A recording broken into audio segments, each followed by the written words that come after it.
In 1990, the official demolition of the Berlin Wall began, and the Hubble Space Telescope was placed into orbit. As the year came to a close, Tim Berners-Lee published a formal proposal to create the World Wide Web, and Saddam Hussein's forces invaded Kuwait, setting the stage for the Gulf War. At the movies, Ghost and Pretty Woman found romance in unexpected places, while Misery and Wild at Heart showed just how weird love can get. Goodfellas and Miller's Crossing redefined the gangster movie, while family movies like Home Alone and Teenage Mutant Ninja Turtles became surprise box office juggernauts. Generally, when decades start, you have a bit of a cultural hangover from the previous decade. But for some reason, 1990 really shot out of a cannon with a whole new 90s style and flavor. It's pretty easy to say that about half of the top 10 grossing films of 1990 were totally unexpected. It seemed like audiences were really ready for unusual concepts and things that sounded crazy on paper. In a modern context, it's pretty hard to understand how big a phenomenon Ghost was. Ghost immediately became the third highest grossing film of all time. It's a film that came out in July and was in the top 5 till November. When Ghost came out in 1990, I felt like it wasn't a very cool movie to like because the focus was always on the really mushy romance stuff. But it's also a really effective horror film. It's also a great revenge movie, and it just kind of flies through these different genres with such ease. Ghost hinges on the charisma of Patrick Swayze. If you don't fall in love with Sam Wheat in those first 20 minutes, the movie doesn't work, but he manages to do it, and it's extraordinary. His history as a dancer makes you appreciate more than just his line delivery or his embodiment of the character. There's just a subtlety and grace to him. Shit, you scared me to death. How did you do that? It's better than seeing this gorgeous body splattered all over the place. Look out. Look out.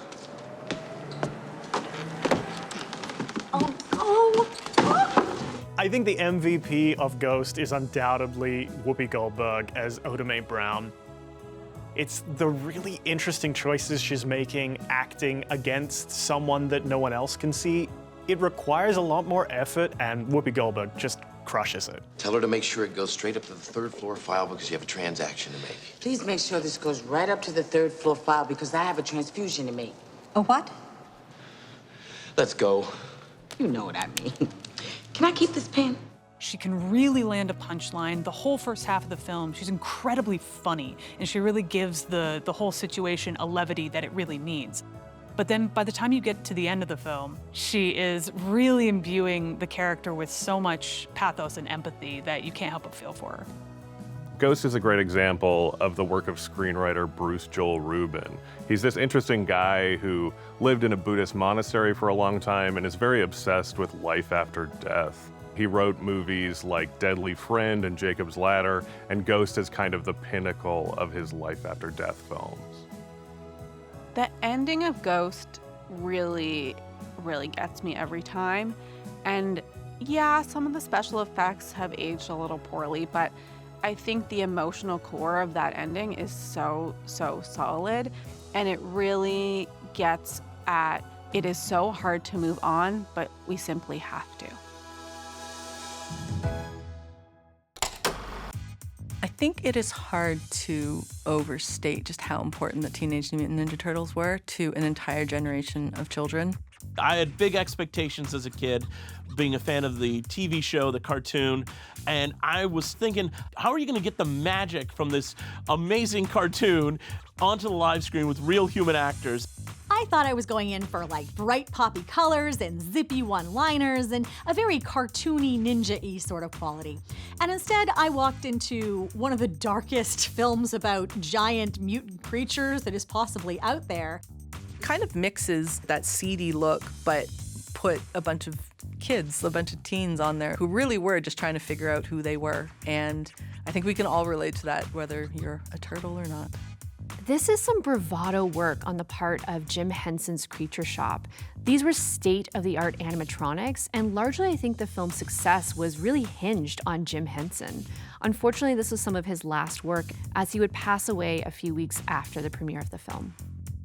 The way they moved their mouths and stuff were so convincing. You don't see that even today, really. Well, question. Yeah? Do you like penicillin on your pizza? Golden Harvest, the Hong Kong studio that produced all of Bruce Lee's early films, a lot of Jackie Chan's iconic films. This is one of the few Hollywood productions they got involved with. And I think you can really see some of that Hong Kong production in, like, the stuntmen that they used, the choreography, the costumes. And this movie was a bit criticized for having a lot of violence, but you've got a movie about Ninja Turtles that fight the Foot Clan, so I don't know what else you can really expect. Fox, Disney, Warner Brothers, MGM, they all passed on Teenage Mutant Ninja Turtles, and that's because the film Masters of the Universe, the He-Man movie, had failed so miserably. They thought this was a big risk, and that comic books did not equal box office success. The major investor is Golden Harvest. They just kind of had to make it quickly, get money where they could, and turn around and sell it. In the end, all the marketing and everything involved in the Turtles cost about $13.5 million, and it went on to make $202 million and become the highest grossing independent film of all time until the Blair Witch Project came out. A trend you saw in 1990 was extreme violence. Two films that epitomize that are Misery and the violent family classic Home Alone. Reading reviews that came out at the time when Home Alone came out, I was a little disheartened where some people were very positive about Macaulay Culkin, but there are others who said that he just didn't do a very good job. He was a little annoying. To me, it is an incredible comedic performance. It's just him compelling us into his world and all the little traps that he's setting. Home Alone is something that kids project themselves onto. It's the ultimate fear of being left behind by your family, of being abandoned. But it's also this fantasy of, if criminals come to the house, I could protect the house, I could protect the family. You almost start to feel really bad for these wet bandits because they really take a huge amount of punishment. The physical performance, I had never seen that level of slapstick comedy as a kid. Joe Pesci and Daniel Stern as Harry and Marv is just outstanding.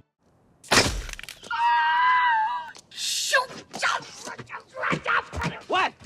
I mean, I just went into it thinking a slapstick and cartoon and making the kids laugh, because I know kids like that stuff.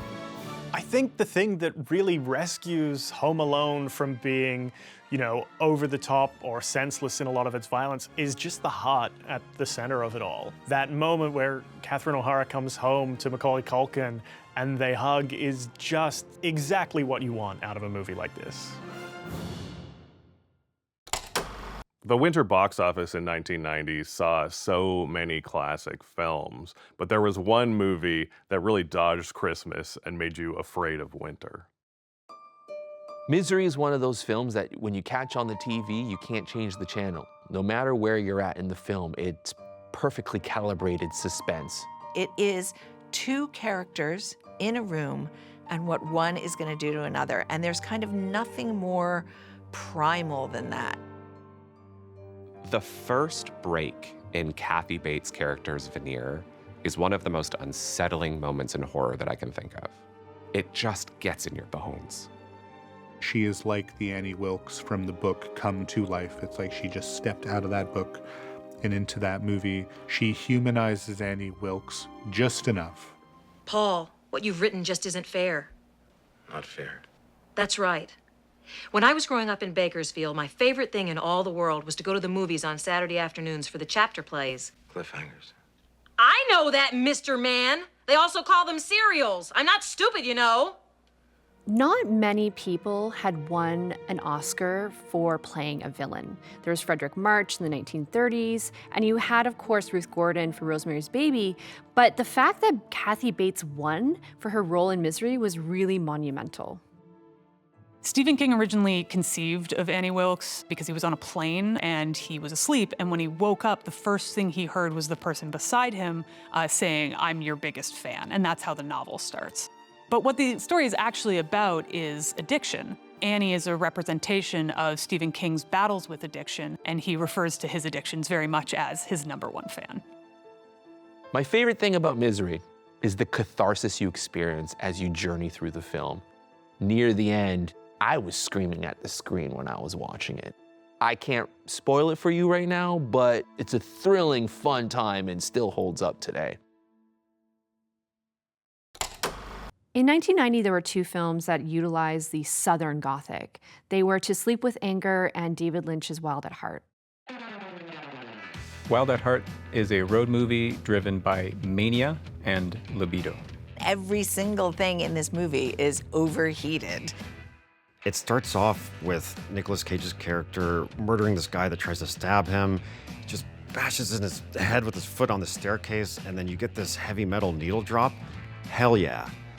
Real-life mother-daughter Diane Ladd and Laura Dern get to play mother and daughter here, and it is so fun because they're both so over-the-top and outrageous. Girl! What if I told you not to go? Mama, if you get in the way of me and Sailor's happiness, I'll f***ing pull your arms out by the roots!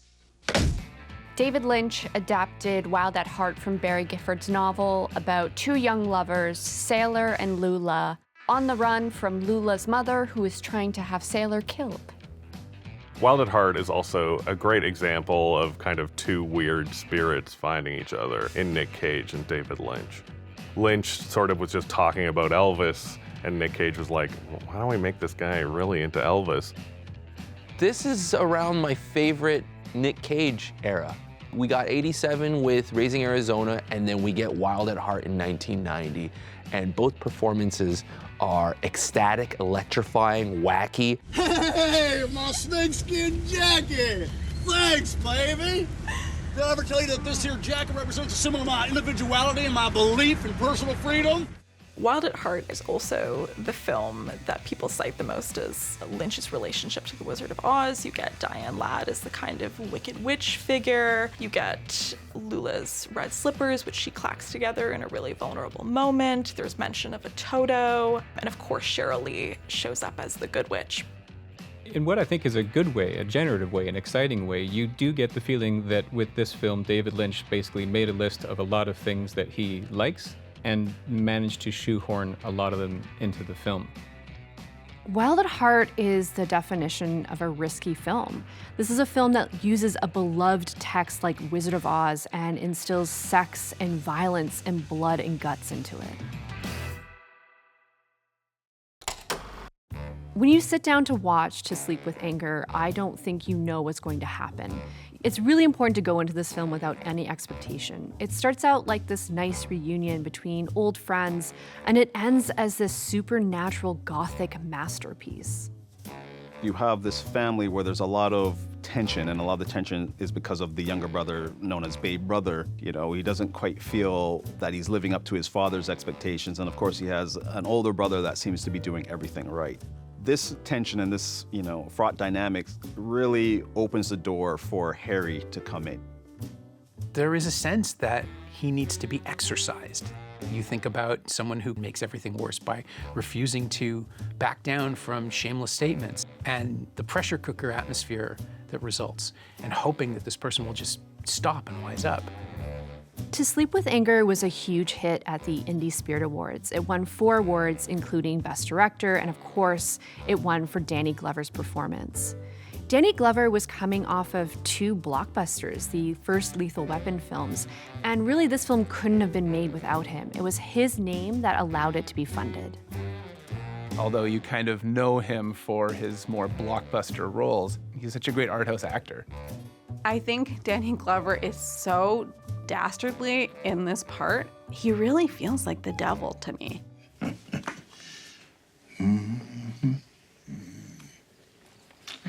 You don't like the rest of Gideon's friends. Most of them believe if you're not hard at work, then you're hard at sin. I'm more modern. I think what Burnett does in this film, and especially Danny Glover's performance, is quite fascinating. Like, they build upon the layers of tension slowly. It really makes this film pop. 1990 saw dads rejoice everywhere with the release of The Hunt for Red October. I think something you see and feel a lot, even in the blockbuster films of 1990, is the fact that you didn't have to make a movie that appealed to everyone. You could make a movie that straight down the middle just appealed to like dads, gearheads, military guys, and would still make a ton of money. Sean Connery plays Colonel Ramius. He's this Russian defector, and both the US and Russian subs are trying to track him down. But here's the thing. This Red October sub uses Caterpillar technology. It can't be heard. It's really just about the process of trying to find him. What is his motivation? And Jack Ryan seems to be always one step behind, but one step ahead. The Hunt for Red October is both the first Tom Clancy novel and first Tom Clancy movie. It captures all of the things that we're going to see for the next 15 years in film. The stoic and honorable man, usually a father. It's linear, which is really important for dad movies. Like, it's not really tricky. And it has a lot of minutia about the military or politics. Those are sort of the pillars of the genre, if you will. Something I'm surprised more movies don't steal from The Hunt for Red October is the fun language switch, where everyone's speaking Russian and just a camera move changes it to English. И он собрал их на место, называемое по-еврейски Armageddon. And the seventh angel poured forth his bowl into the air, and a voice cried out from heaven, saying, "It is done."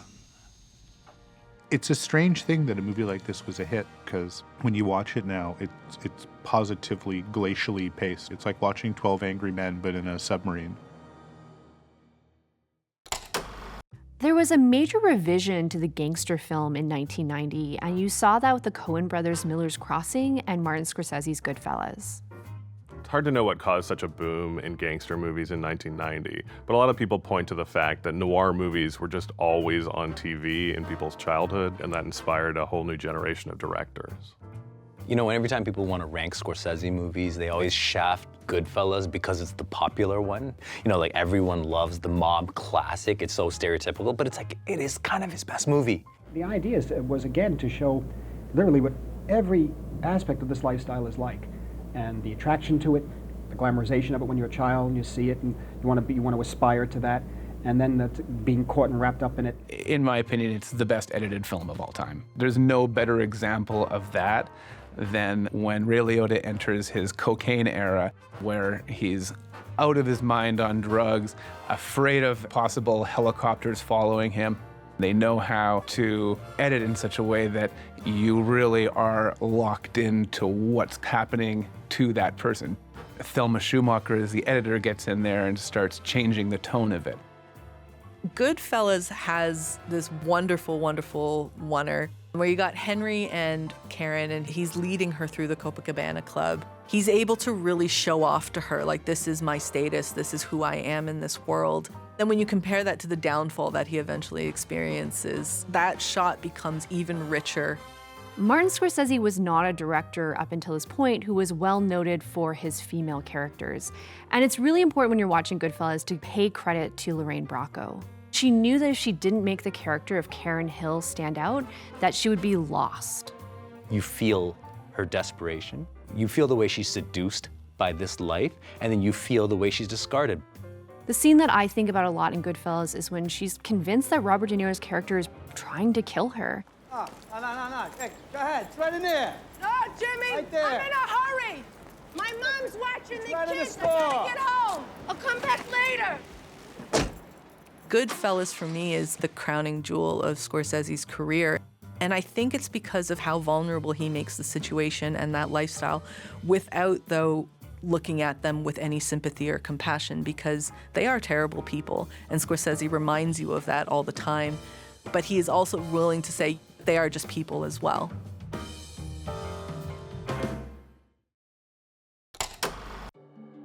Miller's Crossing, in a lot of ways, is kind of the anti-Goodfellas. You're kind of thrown into this world and left to figure out, you know, who's the main character, who's tricking who, what are all these deals and schemes.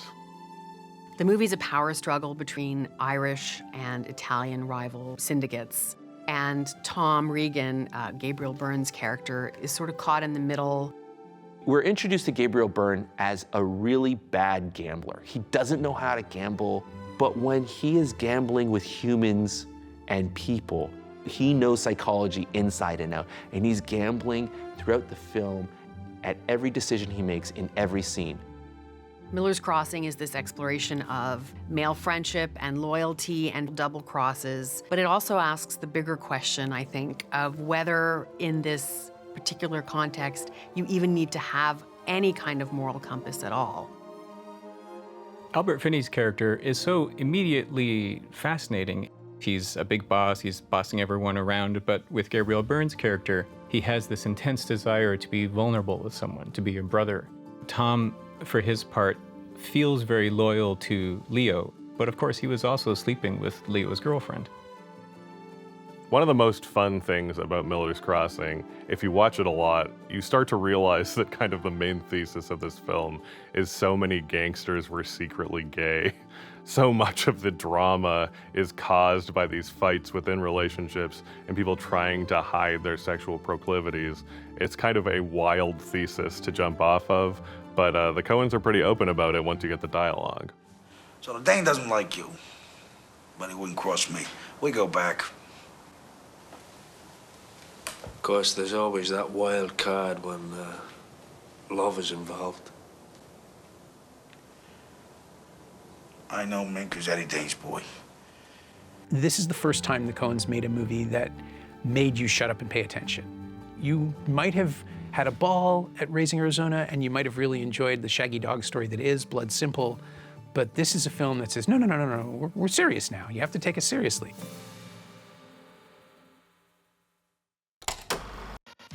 Pretty Woman is a movie that makes you miss the golden era of rom-coms. It's a movie that takes care of its audience.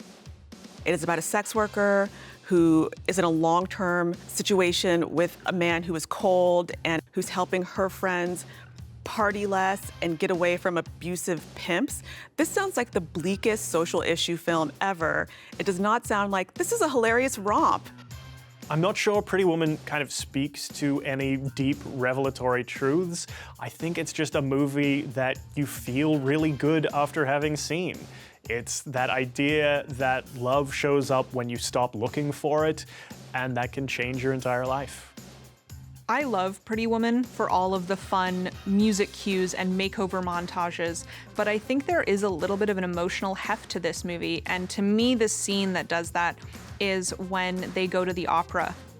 Julia Roberts is self-conscious. She's worried that she might not understand the Italian. And by the end, she's, moved to tears. She relates. She occupies this space so well.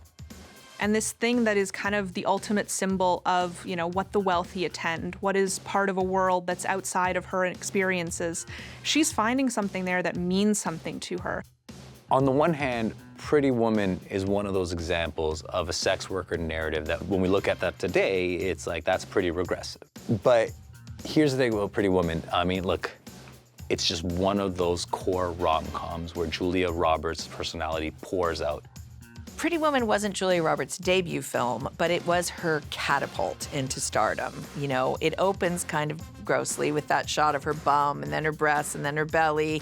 But what's interesting is that Gary Marshall is actually holding back the reveal because the reveal is her face. And when we finally see her full-on Julia Roberts' face, that's when we think, okay, we can fall in love with this girl. 1990 was the perfect time for someone like Tim Burton. Everybody wanted to let go of being ordinary, cookie cutter, and he was on the fringe of all of that. Edward Scissorhands is Tim Burton at the height of his powers. We go straight from Beetlejuice to Batman to Edward Scissorhands to another Batman, and that's within 4 years. His aesthetic is really solidified here. His voice and criticisms of American society are so dense and gorgeous in this movie.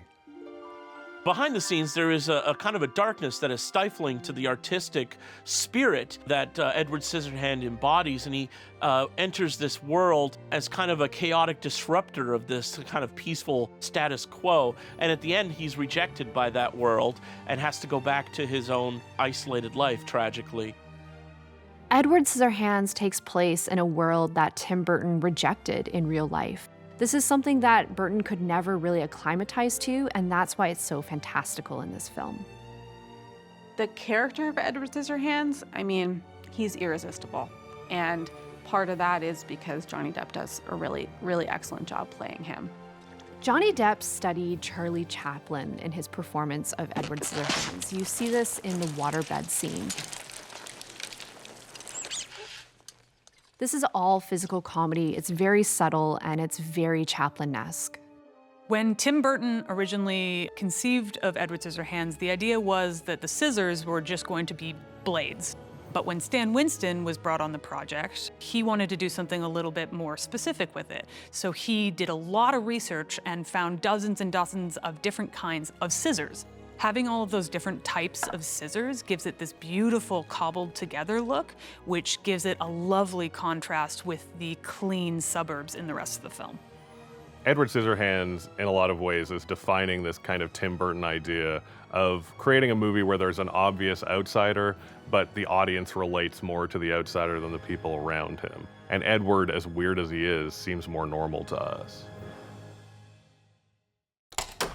When I was in my heyday, house music and after-hour parties and warehouse parties were at the top of my list. And when I saw Paris is Burning, it opened up a whole world of the origins of this movement. Paris is Burning is a documentary about the house subculture in New York. It is so important to queer life. It can't be overstated how much you should watch this movie.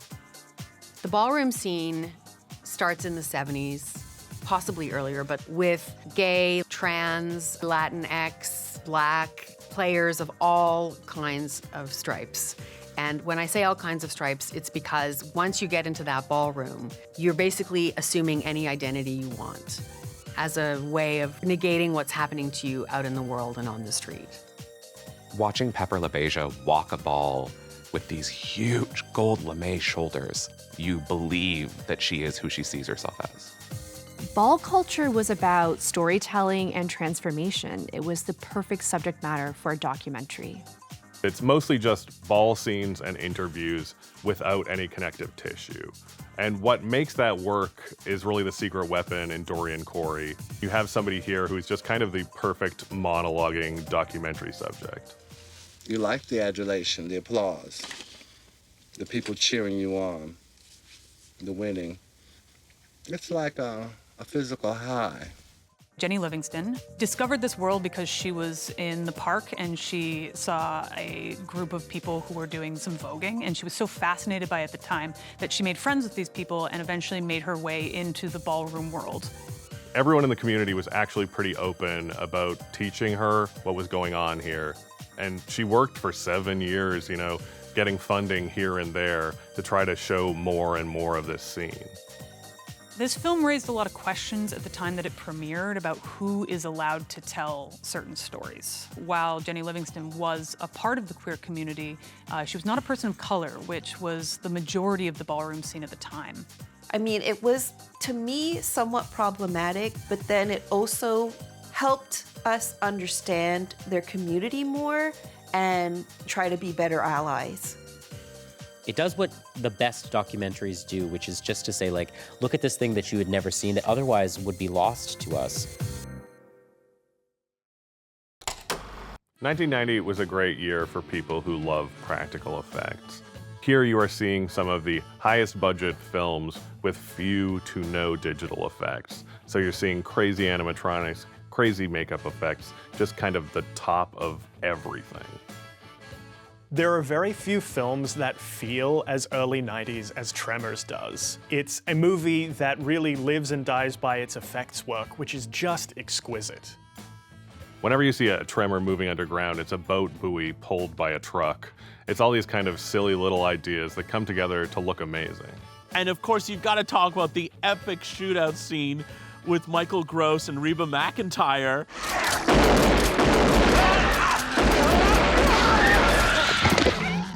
Incredible practical effects, miniatures, and stop motion, and all these great things that we take for granted and sorely are unused in a lot of modern films where they would just use CGI. Kevin Bacon notoriously hated this movie for so long. Apparently, he threw a giant fit, yelling, "I am making a goddamn movie about giant worms. My career is over." Now, he loves it. He's like, I forget how much fun it looks like I'm having. And he's really come to embrace this part of his career and this particular film. The director of Tremors was Ron Underwood, and he was coming from a documentary and National Geographic background. I think that's really important to this film because he makes these sort of graboids seem very believable. There's like a zoological spin on Tremors. It's a great setup and payoff. You know, the information that the audience is given is slowly doled out.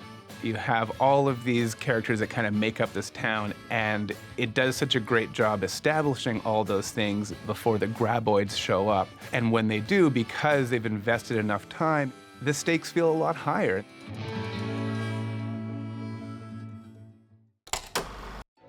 Total Recall is based on a Philip K. Dick short story, We Can Remember It For You Wholesale, that's thinking very deeply about these themes of identity and memory. So when the movie comes out and it's Arnold Schwarzenegger and sort of triple-breasted women, you know you're in for something very different than the source material. Arnold Schwarzenegger navigating the rocky shores of self is a pretty funny idea for a movie. In the original novel, the character doesn't look anything like Arnold Schwarzenegger. He's like a mild-mannered accountant. And because Paul Verhoeven is a very hyperbolic filmmaker, he's like, no, what if the average American was Arnold Schwarzenegger? And what if you do a movie about fantasy and reality with a guy who can't really act? Laurie, don't you understand? I feel like I was meant for something more than this.